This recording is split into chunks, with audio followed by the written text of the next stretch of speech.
बैठी हुई है और तब फांसी लगा हुआ है, तो ये तो संदेह है। कोई भी नशे में जो व्यक्ति होगा वो ऐसे फांसी लगा के और बेड पे बैठ के तो कतई नहीं हो सकता है। मास्टर की से उनका दरवाजा खुला गया, अंदर कोई नहीं था। अंदर कोई नहीं था।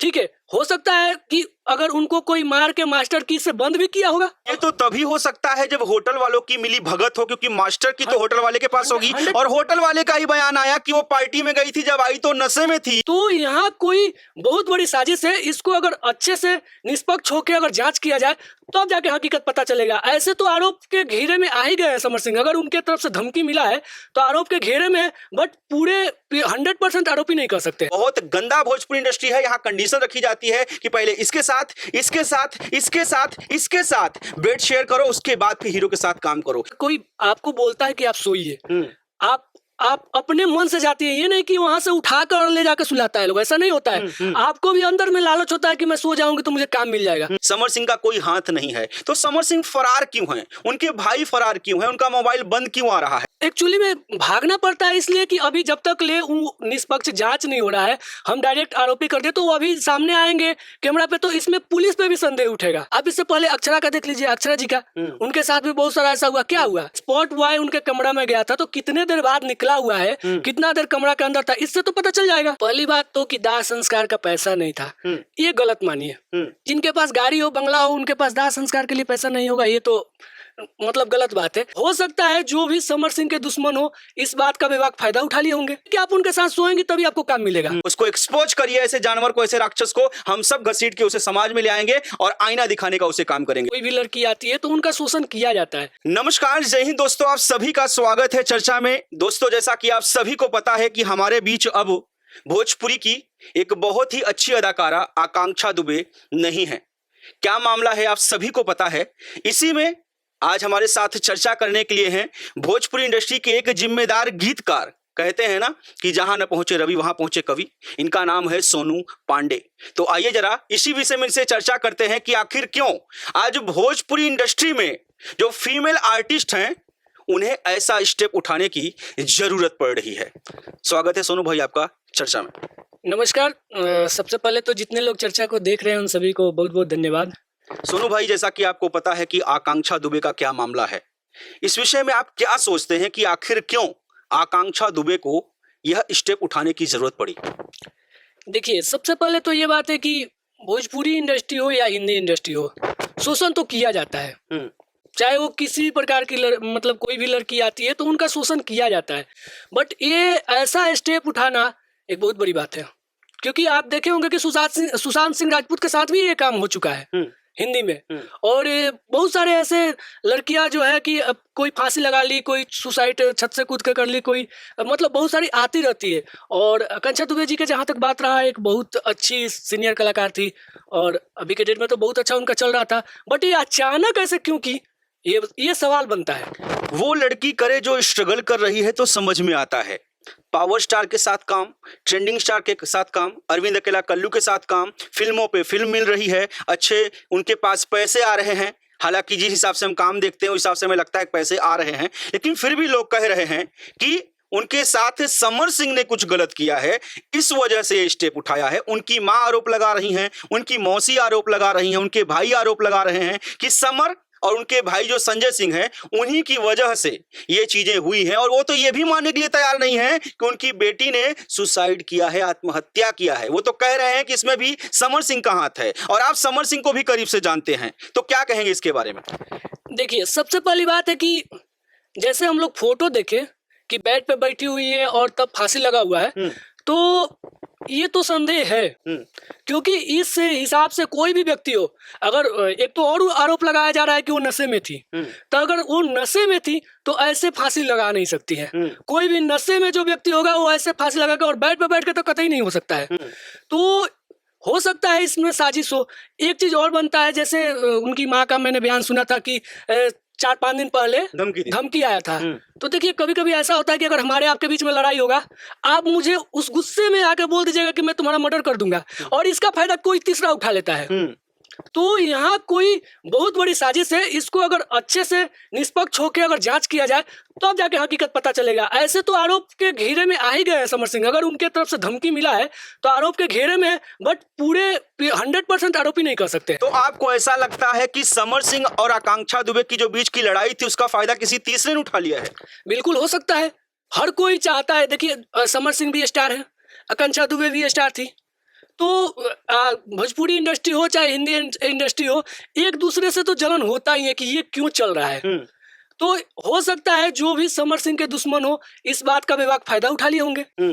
तो अगर गलती नहीं है, निष्पक्ष अगर जांच होगी तो इसका रिपोर्ट 100% मिलेगा। अच्छा ये बताइए कि अगर समर सिंह ने कुछ किया नहीं है, समर सिंह का कोई हाथ नहीं है, तो समर सिंह फरार क्यों हैं? उनके भाई फरार क्यों हैं? उनका मोबाइल बंद क्यों आ रहा है? जो गर्लफ्रेंड आपको सब कुछ अपना तन मन धन दे चुकी है, उस गर्लफ्रेंड के निधन पे आप कहां हो? आप शमशान घाट क्यों नहीं पहुंचे? जब उसके माँ के आंख से आंसू गिर रहा है, उसके परिवार वाले रो रहे हैं, तब आपको वहां होना चाहिए, हमदर्दी जतानी चाहिए। और अगर आपका कोई भी इसमें मोटिव नहीं है तो अभी तक कम से कम सोशल मीडिया पे तो आके कहना चाहिए था कि ये जो अफवाह उड़ रही है, जो नेशनल मीडिया वाले, जो प्रिंट मीडिया वाले, जो यूट्यूबर चिल्ला चिल्ला के मेरे ऊपर आरोप लगा रहे हैं, इसमें कोई भी सत्य नहीं है। क्या उनका बयान नहीं आना चाहिए?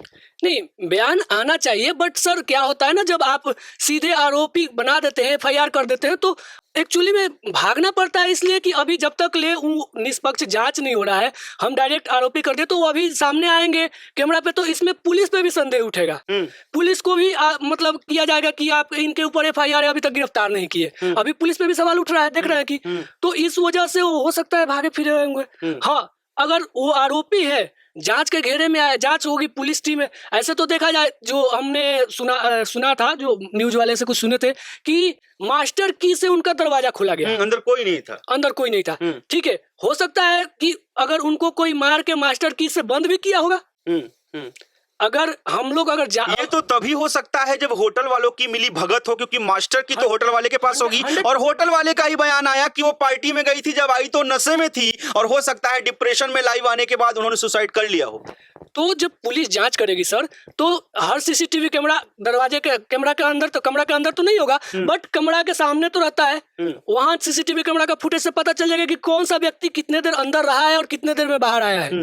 मैंने सुना था कि स्पॉट बॉय भी था उनके साथ, मेकअप आर्टिस्ट भी थी। तो स्पॉट बॉय उनके कमरा में गया था, तो कितने देर बाद निकला हुआ है, कितना देर कमरा के अंदर था, इससे तो पता चल जाएगा। जो स्पॉट बॉय हैं, जो उनकी हेयर वगैरह काम करती हैं, जो उनके साथ थी फीमेल वगैरह, उनका कहना है कि शाम को हम चले गए थे, हम लोग थे ही नहीं, हम लोग सुबह आए। जो हमारा शेड्यूल था मॉर्निंग टाइम का 10 बजे का, कहा गया था डायरेक्टर की तरफ से कि 10 बजे मैडम को तैयार रखना, तो हमें रात को क्या घटना हुई हमें पता ही नहीं है। तो वो बेचारों की गलती तो यहाँ स्पष्ट सामने आ नहीं रही, उन्हें तो थे ही नहीं, तो उनके ऊपर इल्जाम कैसे लगाया जाए? सर, किसी के ऊपर इल्जाम नहीं लगा सकते हैं। CCTV फुटेज से ही सारा क्लियर हो जाएगा डाउट। अगर CCTV कैमरा से पता चलेगा कि उनके दरवाजे के अंदर कोई ना इन किया है ना आउट हुआ है, तो ये निष्पक्ष है और हो जाएगा कि वो अपने आप फांसी लगाई है। अच्छा, जो आकांक्षा दुबे के परिवार वाले हैं, उनका कहना है कि पैसे के दम पे इस केस को दबाया जा सकता है, इसलिए वो लगातार उत्तर प्रदेश के जो माननीय मुख्यमंत्री हैं योगी आदित्यनाथ से गुहार लगा रहे हैं कि इसकी CBI जांच भी कहीं ना कहीं हो, ताकि निष्पक्ष तरीके से पता चल सके कि आखिर क्यों, क्या कारण है कि उन्होंने खुदकुशी की। अगर नहीं किया तो किसने किया, किसका हाथ है, इसकी भी मांग कर रहे हैं। क्या आप भी मांग करेंगे कि इसकी पुलिस नहीं बल्कि CBI जांच करे? सर, मैं तो कह रहा हूं कि जहां ये घटना हुआ है वाराणसी, और वो हमारे माननीय प्रधानमंत्री जी का संसदीय क्षेत्र भी है, और दूसरा जिस राज्य में घटना हुआ है उस राज्य के मुख्यमंत्री कौन है वो तो सब कोई जानता है, बुलडोजर बाबा के नाम से प्रसिद्ध है। तो मुझे भरोसा है यूपी पुलिस पे कि इसका निष्पक्ष जांच होगा और इसका कौन आरोपी है 100% निकल के आएगा, बाहर सामने आएगा। बिल्कुल आएगा। आपको यकीन है उत्तर प्रदेश सरकार पे कि इंसाफ मिलेगा? बिल्कुल मिलेगा। जिस तरह से मतलब कि बुलडोजर बाबा का एक्शन है, इसमें रिएक्शन देखने को मिलेगा। अच्छा, कोई भी कलाकार ये स्टेप उठाता है तो उसके पीछे बिना रीजन मोटो के वो तो उठाता नहीं है, कोई ना कोई तो कारण होगा। मान लीजिए हम मान लेते हैं कि उन्होंने खुद ही ये कदम उठाया है, इसमें किसी का हाथ नहीं है, लेकिन इसके पीछे कारण जो शख्स है, क्या उसको सजा मिलनी चाहिए? अगर वो दोषी है तो 100% मिलनी चाहिए। अगर वो दोषी साबित हो जाता है तो 100% सजा मिलनी चाहिए, क्योंकि अगर ऐसा रहा तो आने वाले समय में बहुत सारी ऐसी अभिनेत्रियां आएंगी जिनके ऊपर ये फोर्स करके उनको आत्महत्या करने पर मजबूर कर दिया जाएगा। तो ऐसे में इंडस्ट्री के कैसे विकास होगी? जो मतलब मजबूत पार्टी है, जो पैसे से है, वो कमजोर को दबा के हमेशा रखेंगे। तो हमें यूपी के पुलिस पे और कानून पे विश्वास है कि जिस तरह से चल रहा है केस को निष्पक्ष जांच होगी तो 100% आरोपी सामने आएगा, और आरोपी अगर सामने आ गया और 100% आरोप साबित हो गया तो सजा 100% मिलनी चाहिए। अगर नहीं मिलती है तो ऐसे आरोपी का मनोबल और बढ़ जाएगा, और बढ़ेगा, वो ऐसे और क्राइम करेगा, निश्चित करेगा। अच्छा पांडे जी, यहाँ पे एक सवाल और उठता है जो कि सोशल मीडिया के माध्यम से बहुत से लोग आवाज उठा रहे हैं, कह रहे हैं कि पवन सिंह के साथ काम करने वाली, खेसारी के साथ काम करने वाली, कल्लू के साथ काम करने वाली और भी जितने कलाकार हैं सबके साथ काम करने वाली, जब उसका दाह संस्कार हुआ, अंतिम विदाई हुई तो वहां पे कोई नहीं। हालांकि सोशल मीडिया के माध्यम से पता चला है कि वहां पे रितेश पांडे पहुंचे थे, हालांकि कोई फोटो वगैरह कोई ऐसी बाइट वगैरह नहीं आई है, लेकिन रितेश पांडे ने खुद ये बात कही है कमेंट के माध्यम से अपने फेसबुक से कि मैं वहां था, आप लोग देखने तो नहीं गए थे। बाकी जो और स्टार हैं सबने उसके साथ काम किया था, उस लड़की के, वो नहीं पहुंच सकते थे। मान लीजिए कोई कहीं शूटिंग कर रहा है फिल्म की, बाहर है, पटना बनारस से बहुत दूर है, तो क्या अपने टीम का एक दो मेंबर भेज के सहानुभूति नहीं दे सकते थे? क्योंकि ऐसा भी पता चला है कि उस वक्त उस बेचारी मां के पास दाह संस्कार के लिए भी पैसे नहीं थे कि अपनी बेटी की वो अंतिम विदाई कर सके। ऐसे में क्या जो भोजपुरी की स्टार हैं सिर्फ काम करना जानते हैं, क्या उनके पास पहुंच नहीं सकते थे, उस मां को सहानुभूति नहीं दे सकते थे? देखिए, पहली बात तो कि दाह संस्कार का पैसा नहीं था, ये गलत मानिए। जिनके पास गाड़ी हो, बंगला हो, उनके पास दाह संस्कार के लिए पैसा नहीं होगा, ये तो मतलब गलत बात है। इसको रह गई बात भोजपुरी इंडस्ट्री के स्टार कलाकारों का, तो अपना फॉर्मेलिटी तो निभा ही दिए थे, वो दूसरा करते क्या है? वो तो अपना फॉर्मेलिटी अपने आईडी से पोस्ट कर दिए, हमें बहुत दुख है कि आकांक्षा दुबे का ऐसा हो गया, निधन हो गया, तो वो बस फॉर्मेलिटी निभाना जानते हैं, उनको उनसे मतलब ही नहीं है। साथ में कोई एक्ट्रेस है जो मुंबई से आई थी भोजपुरी की, उसके ऊपर शक पैदा हो रहा है, कहा जा रहा है कि वो किसी एंटी पार्टी से थी जो नहीं चाहती थी कि अच्छी तरीके से जांच हो पाए, इसलिए जल्दी जल्दी में आनन फानन में आकांक्षा दुबे की अंतिम विदाई की गई है। इसमें आप क्या विचार रखते हैं अपना? देखिए, जो भी मान के चलिए, जब पुलिस तो पोस्टमार्टम की है तो पोस्टमार्टम की रिपोर्ट तो आया होगा, ऐसा कुछ नहीं। अब मान के चलिए जब पोस्टमार्टम हो जाता है तो कितने देर बॉडी रख सकते हैं? वो अंतिम संस्कार होना भी जरूरी था। जब आदमी ऐसे बहुत से केस में देखा गया है सोनू पांडे जी की पोस्टमार्टम की रिपोर्ट भी पैसे के दम पे, पावर के दम पे चेंज कर दी जाती है।